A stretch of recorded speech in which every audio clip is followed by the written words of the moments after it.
Assalamualaikum warahmatullahi wabarakatuh.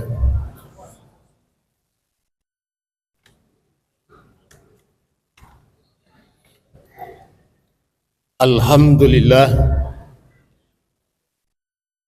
alhamdulillahillazi hadana lihaza wa ma kunna linahtadi an hadana Allah.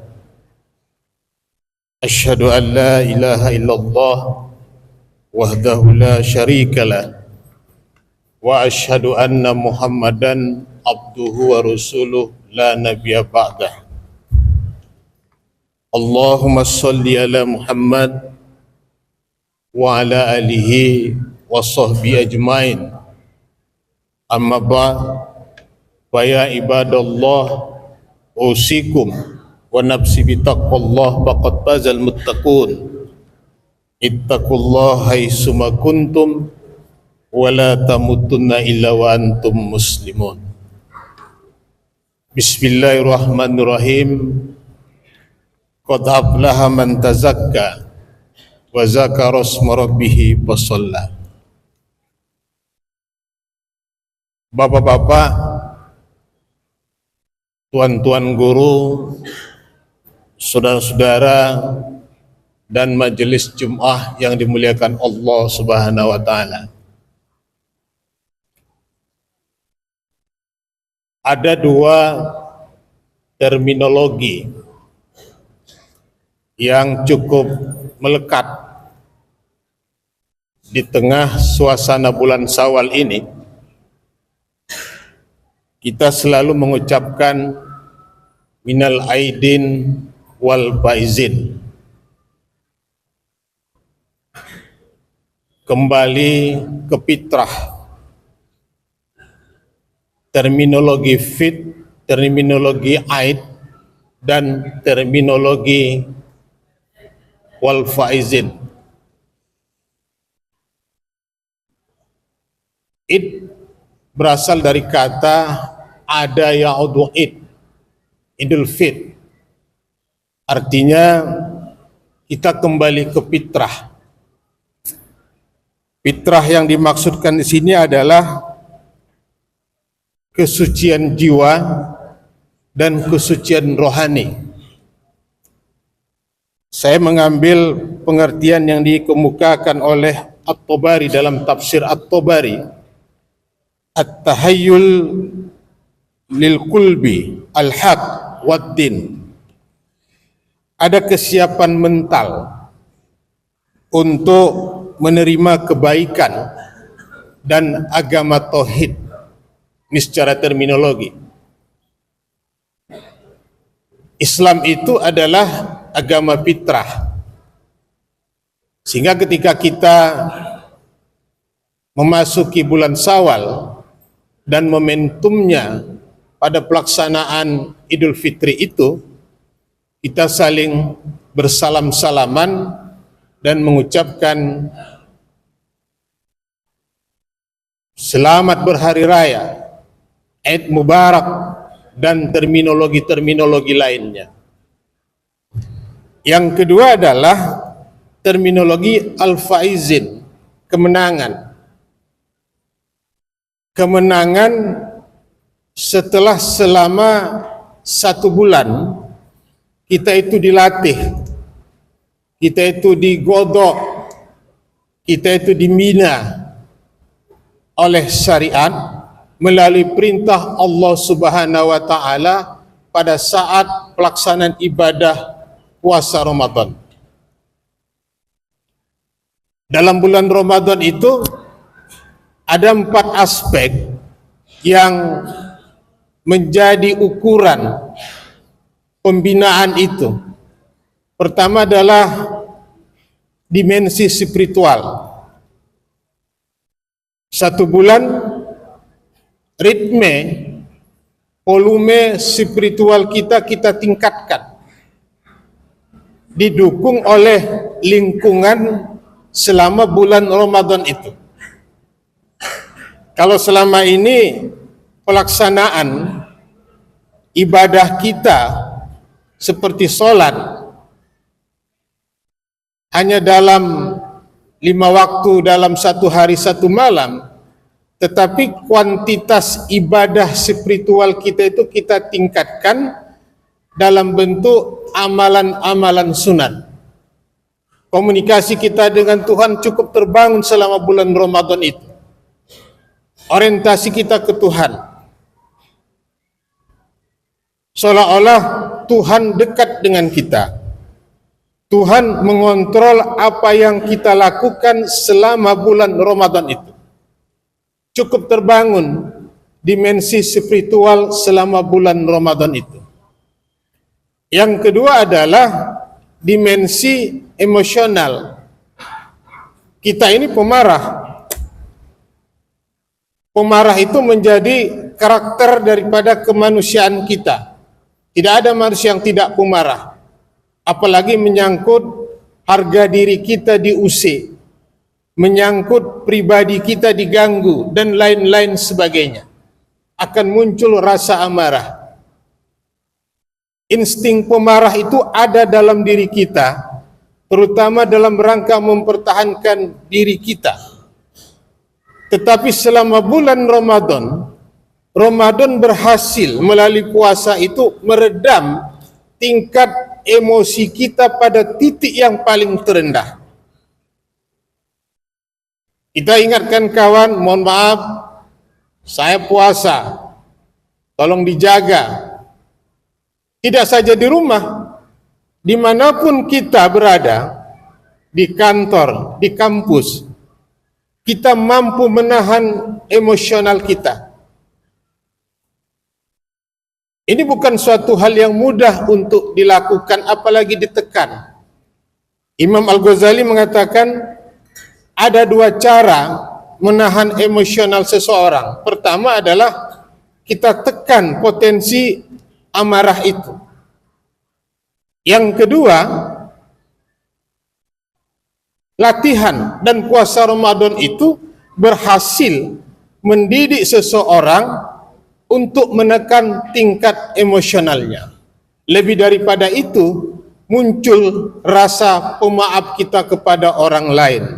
Dalam sebuah hadis dikatakan, sehebat-hebatnya manusia bukan dilihat karena fisiknya, tapi bagaimana dia mampu menahan emosionalnya sehingga muncul rasa pemaafnya.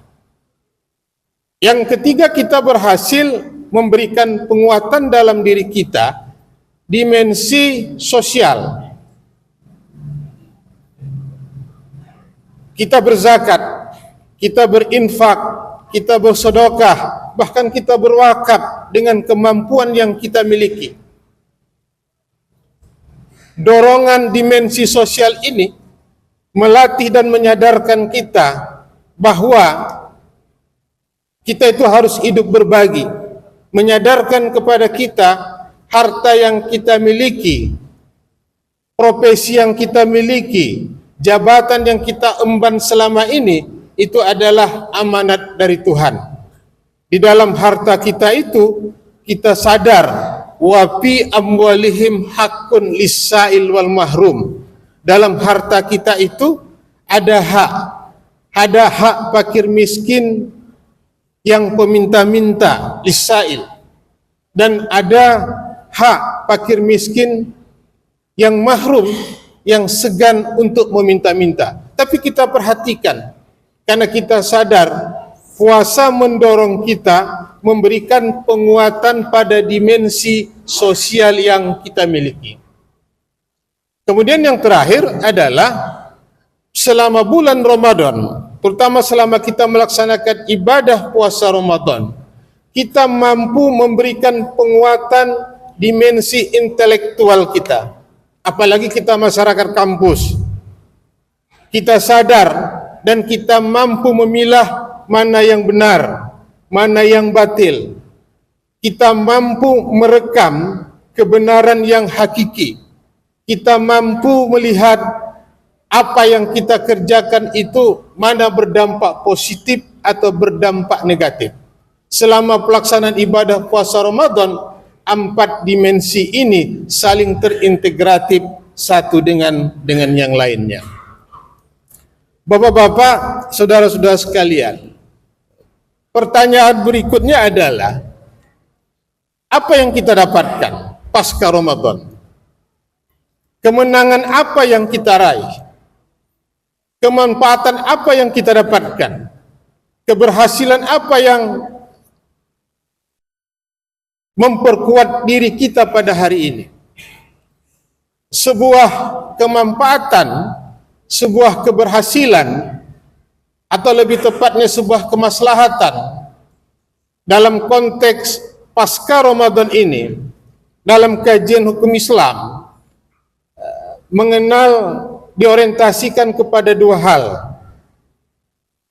Pertama, ada tunjukan nas. Nas menjelaskan kepada kita setiap perintah Allah, setiap yang disyariatkan Allah, baik dalam bentuk perintah, amarnya, ataupun dalam bentuk nahi, larangannya, itu memberikan kemaslahatan, memberikan baikan. Tidak ada syariat dalam bentuk perintah ataupun larangan yang diberikan oleh Allah Subhanahu wa taala dan kita laksanakan hari ini luput daripada kebaikan, kemanfaatan dan kemaslahatan. Cara kita untuk mengetahuinya adalah ada tunjukan nas dalam beberapa ayat Al-Quran dan hadis. Syariat menjelaskan pasca Ramadan ini kemenangan yang kita raih adalah kemenangan hakiki, kemenangan sejati, tapi bersyarat dan multies, berkelanjutan dia. Kemenangan itu pertama adalah kemenangan tattaqun, la'allakum tattaqun. Di dalam Al-Quran surah Al-Baqarah itu cukup banyak menjelaskan terkait dengan sikap daripada orang yang bertakwa. Ayat 3, ayat 4 Allah berfirman, Alif Lam Mim zalikal kitabu la raiba fihi hudal lil muttaqin allazina yu'minuna bil ghaib wa yuqimus salat wa mimma razaqnahum. Allah menjelaskan inilah karakteristik daripada orang yang bertakwa. Begitu juga surah Ali Imran ayat 134, allazina yunfikuna fis-sarra wad-dharra wal kazimi ghaiza wal afina 'anil nas wallahu yuhibbul muhsinin. Ini juga menjelaskan terkait dengan karakteristik orang yang bertakwa. Kemenangan kita hari ini, Allah mengantarkan kita kepada kelompok la'allakum tattaqun. Ini yang disebut Allah di dalam surah Al-Baqarah ayat 183. Ya ayyuhallazina amanu kutiba alaikumus siyam kama kutiba alal ladzina min qablikum la'allakum tattaqun. Kalau sudah Allah menegaskan la'alla, itu pasti. Beda kita. Kalau ada undangan, selalu kita katakan insyaallah, siap ketua, siap hadir. Tapi Allah mengatakan la'allakum tattaqun. Ini sebuah janji Allah. Keberhasilan kita dalam tata kelola dimensi spiritual tadi, dimensi emosional kita, dimensi sosial kita, bahkan dimensi intelektual kita, mengantarkan kita menjadi orang yang bertakwa. Ini level yang paling tertinggi di mata Allah. Kalau level manusia, perspektif iman itu ada 4. Pertama, Muslim. Kedua, mukmin. Yang ketiga, mukhlisin. Yang keempat, muhsinin. Dan terakhir itu adalah muttaqin. Dan saya yakin apa yang kita miliki hari ini, walaupun itu adalah apresiasi Allah Subhanahu wa taala, tapi melalui penelitian, evaluasi diri kita sudah pada tataran kelompok la'allakum tattaqun, menjadi orang yang bertakwa. Dan itu tidak mudah. Keberhasilan yang kita berikan, kita dapatkan ini, seperti yang saya katakan tadi, itu bersyarat. Bersyaratnya adalah multies, berkelanjutan. Pasca Ramadan ini menuntut kita untuk mempertahankan ketakwaan itu. Kalau tidak, takwa itu akan jauh dari kita. Apa ini maksud dengan takwa? Berasal dari kata waqo, jauh, menjauhkan kita dari dosa. Ibnu Katsir mengatakan yang disebut dengan takwa itu adalah taat kepada Allah Subhanahu wa taala dengan menjauhi segala hal yang dilarangnya dan kita senantiasa berbuat baik. Makanya penilaian takwa itu kumulatif. Surah Al-Baqarah ayat 3 dan 4 saya bacakan tadi, surah Ali Imran 134 135 itu menunjukkan kumulatif. Momentum Ramadan itu kita ambil melalui potensi puasa. Kita ciptakan diri kita kuat dalam aspek spiritual, aspek emosional, aspek sosial dan aspek intelektual kita. Berhasil kita. Persoalan volumenya Allah alam, Allah yang tahu. Tapi saya yakin komponen-komponen tertentu kita tangkap dalam rangka penguatan diri kita berkomunikasi dengan Allah Subhanahu wa taala. Yang kedua, selain kemenangan takwa, ampunan dosa. Dua hal yang menjadi kemenangan kita hari ini adalah kita diantarkan menjadi orang yang bertakwa, dekat dengan Allah. Yang kedua adalah ampunan dosa. Man shoma Ramadan imanan wa ihtisaban ghufira lahu ma taqaddama min zambi. Dosa kita itu akan diampunkan oleh Allah. Dosa ini cukup berkorelasi dengan manusia. Dosa itu menjadi katalis dalam kehidupan kita. Adam jatuh ke bumi itu karena dosa.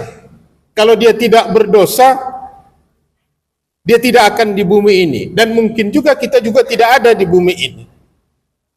Korelasi antara dosa dengan kita sangat dekat sekali. Kita dihadapkan dua pilihan dalam kehidupan ini. Dosakah atau pahalakah? Dosa neraka, pahala surga. Diukur melalui hukum yang 5. Kita memilih perbuatan yang mendekati haram, makruh, atau mendekati perbuatan kepada wajib dan sunat. Ini mengantarkan dalam pilihan. Tidak ada manusia yang tidak berdosa. Kita semuanya berdosa.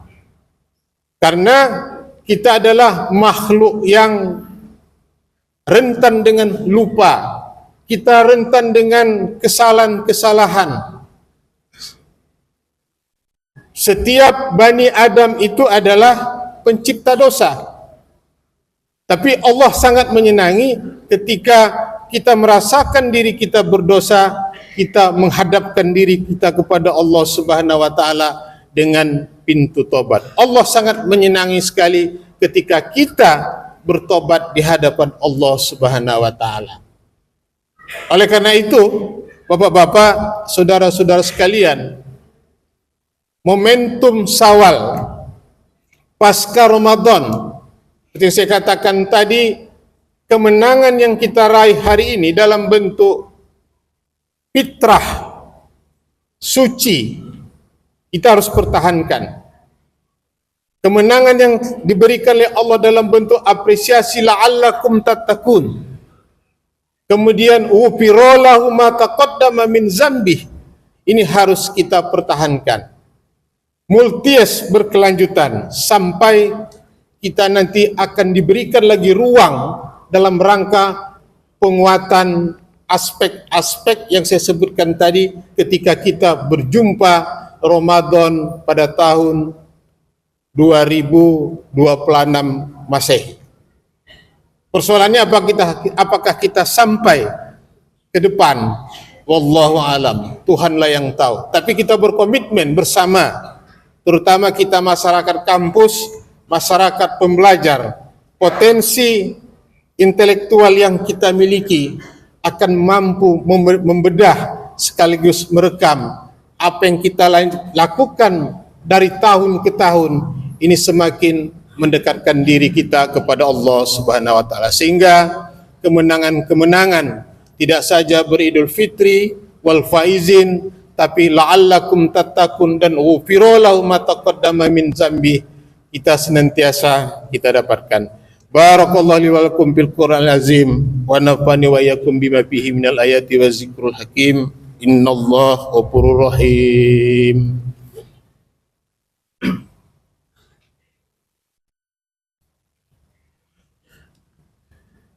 Alhamdulillah, alhamdulillah, hamdan hamidin wa hamdan syakirin. Asyhadu an la ilaha illallah wahdahu la syarikalah wa asyhadu anna Muhammadan abduhu wa rasuluh la nabiyya ba'dah. Allahumma shalli ala Muhammad wa ala alihi wa sahbihi ajma'in, amma ba'd. Fa ya ibadallah, usikum wa nafsi bi taqwallah faqad fazal muttaqun. Ittaqullaha haitsuma kuntum wa la tamutunna illa wa antum muslimun. Innallaha malaikatahu yusholluna 'alan nabi ya ayyuhallazina amanu shallu 'alaihi wa sallimu taslima. Allahumma ighfir lil muslimin wal muslimat wal mu'minin wal mu'minat ya arhamar rahimin. Wahtim lana bi husnil khatimah wa la tahtim alaina bi su'il khatimah. Ibadallah, innallaha ya'murukum bil adli wal ihsan wa itaizil qurba wa yanha 'anil fahsya'i wal munkar wal ya'izukum la'allakum tadhakkarun. Wazkurullaha yazkurkum wazkuruna yazidkum was'alu min fadlikum ya'tikum lizikrullahu akbar. Wassalam.